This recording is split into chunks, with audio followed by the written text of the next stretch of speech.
आता जर इंस्टाग्राम उघडलं ना आपण, इंस्टाग्राम, महाराष्ट्राचे जे लाडके कीर्तनकार आहेत, ज्यांनी सद्गुरु जोग महाराजांचा वसा अंतकरणामध्ये धारण करून उभ्या महाराष्ट्राला परमार्थाची जोड दाखवून दिली, असे गुरुवर्य निवृत्ती महाराज देशमुख इंदोरीकर बाबा, त्यांच्या मुलीचा साखरपुडा झाला.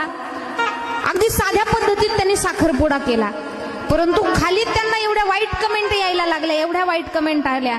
मला तर असं वाटतं महाराष्ट्रामध्ये लहानापासून तर मोठ्यापर्यंत भगवंताच्या सभा मंडपामध्ये त्याच माणसानं बसवलं असेल काय.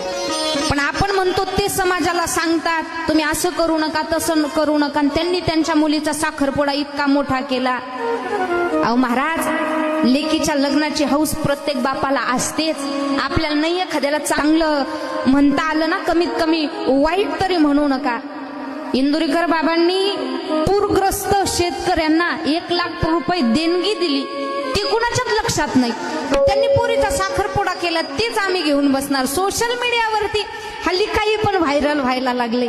पण माझं एक सांगणं आहे गड्या, आपल्याला एखाद्याला नाही चांगलं म्हणता आलं ना, अहो काय करायचं आपल्याला, परंतु कमीत कमी तुम्ही एखाद्याला नावं तरी ठेवू नका.